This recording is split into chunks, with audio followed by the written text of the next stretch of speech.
I'm Dr. Mike Nevell and I'm an Honorary Research Fellow in Archaeology at the University of Salford.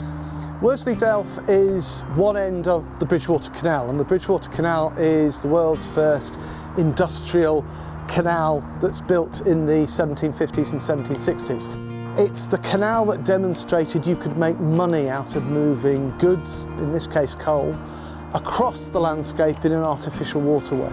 So where I'm standing at the moment is an island between two entrances into the coal mine. And the water that comes out of that mine is used to fill the canal.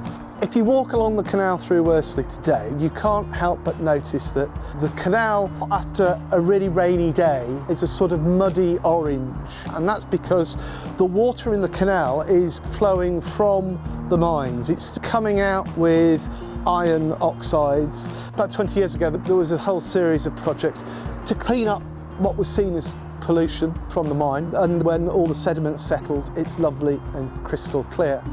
The City Council was able to open up the Delph to build a new viewing platform and to dredge the Delph to make it more understandable as an industrial monument.